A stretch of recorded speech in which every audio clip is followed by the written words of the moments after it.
नमस्कार, good evening. आप सभी विद्यार्थियों का हार्दिक स्वागत। आज स्वतंत्रता दिवस है। सभी देशवासियों को स्वतंत्रता दिवस की हार्दिक शुभकामनाएं और बहुत बहुत बधाई। आज हम एक बहुत ही महत्वपूर्ण विषय, अभिभावक किस प्रकार करें बच्चों के कैरियर का चयन, यानी बच्चे अपना कैरियर का चयन करें तो उनको किस हद तक आज़ादी होनी चाहिए कि वो अपना कैरियर का चयन कर सके। ये बहुत ही महत्वपूर्ण विषय है।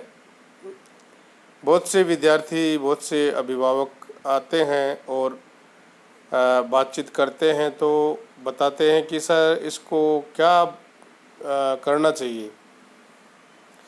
जैसे 12वीं के बाद अधिकतर बच्चे महाविद्यालयों में उच्च अध्ययन के लिए प्रवेश लेते हैं, तो बहुत से विद्यार्थी असमंजस की स्थिति में होते हैं, अभिभावक भी होते हैं। तो उनको अपने बच्चों को कैरियर की चयन में कितनी छूट मिलनी चाहिए, किस प्रकार से उनको हम मोटिवेट कर सकते हैं, उनको बता सकते हैं कि आप इस प्रकार से अगर कैरियर का चयन करेंगे तो आपको सफलता मिलेगी। तो इसी विषय पर चर्चा करेंगे। देखिए, विद्यार्थी जब अध्ययन कर रहे होते हैं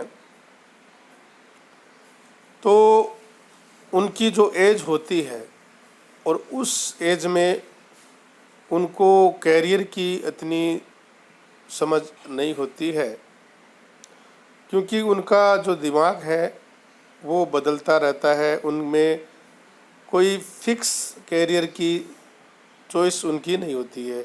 वो कभी सोचते हैं कि हम डॉक्टर बन सकते हैं, कभी सोचते हैं कि आईएएस का पास कर सकते हैं, कभी वो सेना के क्षेत्र में भी अपनी कैरियर बनाने की सोच सकते हैं।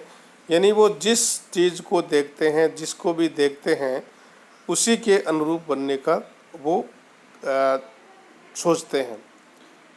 लेकिन जब कैरियर चयन की बात आती है तो उस समय अगर हम उनको कुछ बातें बताएं और समझाएं तो हो सकता है कि वो इन बातों पर गौर करें और अपना कैरियर चयन कर सकें। तो आज का सबसे बड़ा सवाल है कि बच्चे अपने लिए सबसे बढ़िया कैरियर कैसे चुनें।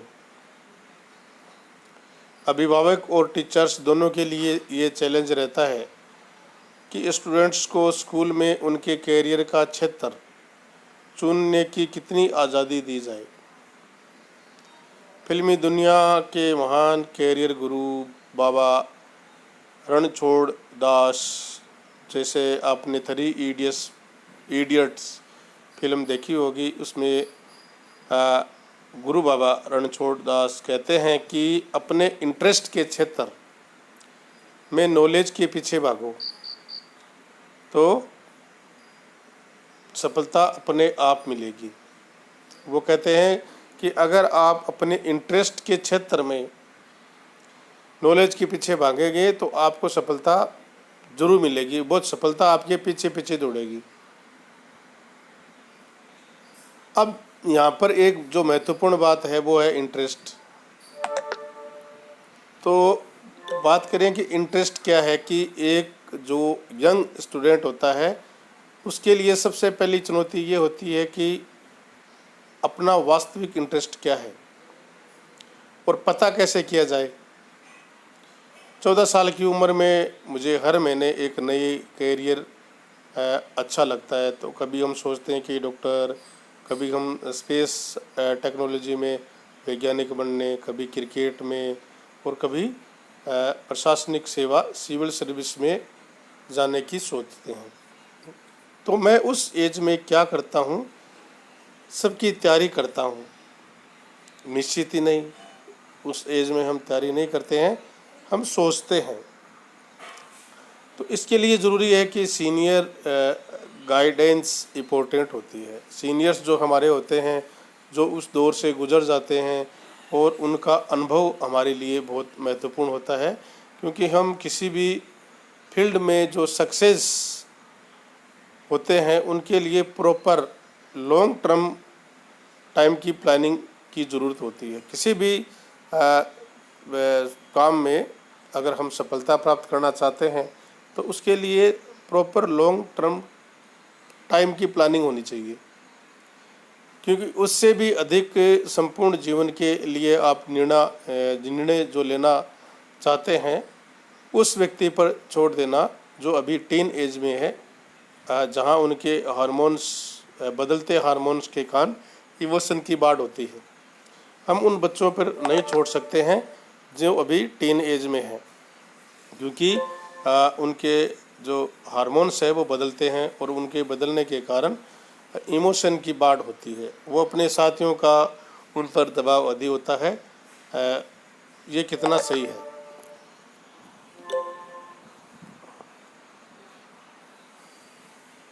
तो सफलता, जो सफल लोग हैं उनको तो अगर हम देखते ही हैं, लेकिन इसके साथ साथ आपको असफल लोगों को भी देखना चाहिए।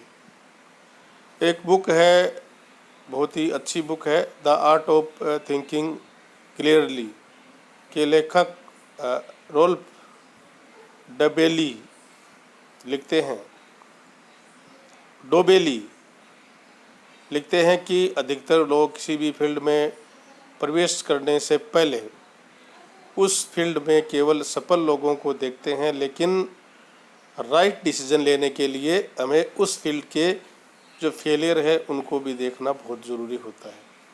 अगर आपको सफलता प्राप्त करनी है तो उस फील्ड के जो सफल लोग हैं उनको तो हम देखते ही हैं, जो असफल लोग हैं उनको भी हमें देखना चाहिए, उनकी बातों को भी हमें सुनना समझना चाहिए, क्योंकि ये बहुत ही कड़वी सच्चाई है कि जैसे आपने सुना भी होगा कि बहुत से यंग जो लोग हैं वो मुंबई जाते हैं हीरो हीरोइन बनने के लिए, और वहाँ पर एक लंबे समय तक स्ट्रगल करने के बाद या तो दिवालिया हो जाते हैं या निराशा में डूब जाते हैं। सैकड़ों लोग क्रिकेट के लिए दीवाने होते हैं, उनमें टैलेंट भी होता है, लेकिन रणजी ट्रॉफी या उससे नीचे स्तर पर ही खेलते हुए जीवन बिता देते हैं।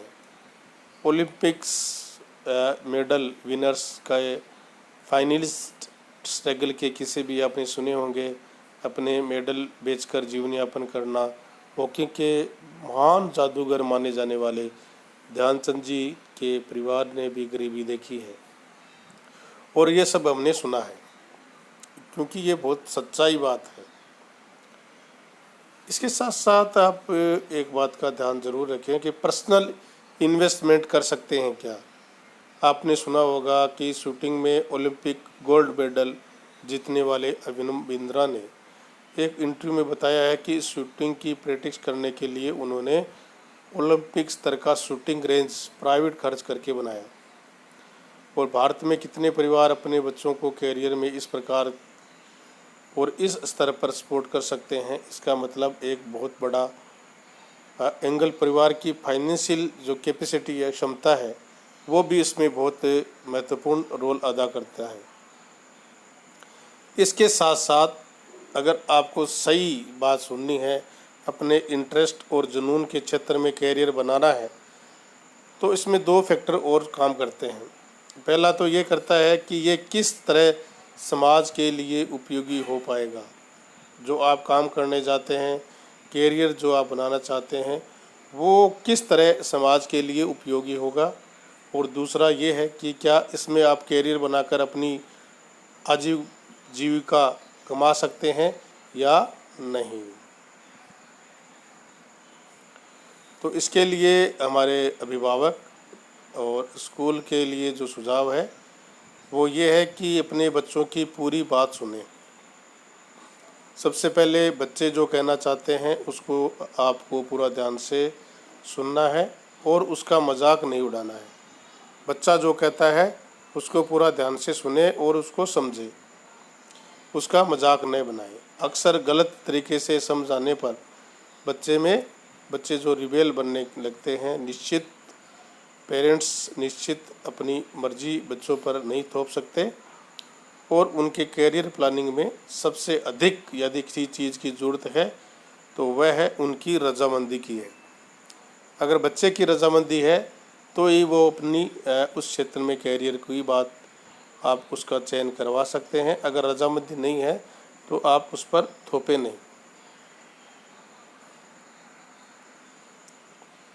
एक जापान की जीवन शैली है इकोगाई, जो बहुत ही प्रचलित हो रही है और यहाँ पर वर्क लाइफ को बैलेंस करने का तरीका बताया गया है।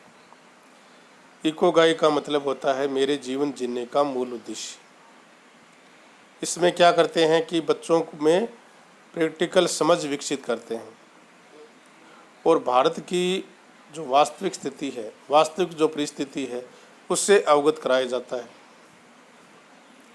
अगर हम इसका बातचीत करें तो भारत की जो वास्तविक स्थिति है, बच्चों को अगर उससे हम अवगत कराएंगे और घर पर जो आप न्यूज़पेपर को ज़रूर मंगवाइए, क्योंकि न्यूज़पेपर में आप बच्चों को देंगे तो बच्चों को भारत की जो वास्तविक स्थिति है, भारत में क्या हो रहा है, किस प्रकार लोग रह रहे हैं, भारत की आर्थिक स्थिति क्या है, भारत की इकोनॉमिक्स क्या है, कितनी रोज़गार की संभावना है, कितनी बेरोजगारी है, ऐसे बहुत से जो वास्तविक स्थिति है वो विकसित होती है, बच्चों में समझ विकसित होती है। उसके लिए ज़रूरी है कि फिजिकल न्यूज़पेपर का सब्सक्रिप्शन लगवाइए।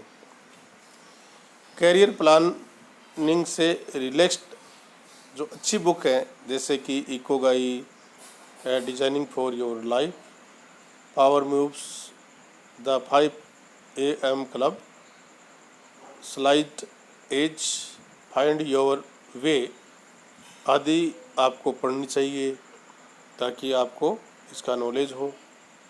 और कई बार ये देखने में आता है कि जाने अनजाने में माता पिता है वो उनके सपने अधूरे रह जाते हैं, तो वो उनको पूरा करने के लिए बच्चों को अपने किसी विशेष फील्ड में जाने के लिए दबाव बनाते हैं, तो उनको बिल्कुल ऐसा नहीं करना चाहिए।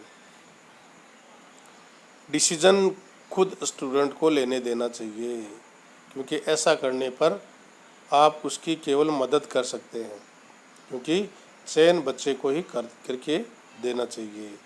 आज का जो हमारा कैरियर का फंडा है वो ये है कि अपने बच्चों की कैरियर चुनने की आज़ादी ना छीने, उन्हें केवल सही डिसीजन लेने में सक्षम बनाइए और करके दिखाइए। कैरियर अगर बनाना है, बच्चों को उनके मनपसंद का कैरियर का चयन करवाना है, तो बच्चों को कैरियर चुनने की पूरी आज़ादी आप दीजिए।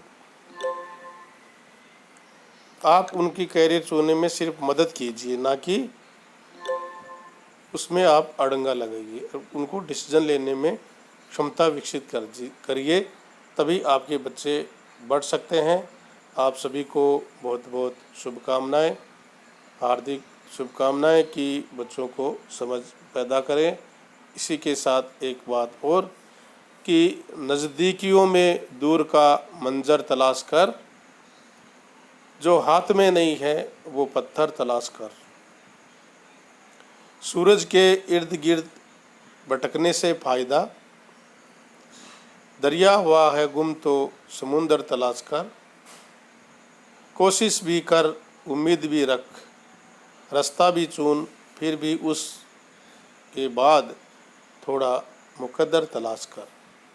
ये शेर है निदा फाजली। तो ये भी आपको यही बता रहे हैं कि बच्चों को कैरियर का जो चयन है उनमें तलाश करने के लिए प्रेरित करें, उनको समझाइए, क्योंकि जो नज़दीक है उसी में आपको दूर का मंजर तलाशना है, जो हाथ में नहीं है उसी पत्थर को प्राप्त करना है। तो इसी के साथ गुड नाइट, बहुत बहुत शुभकामनाएं। Thank you.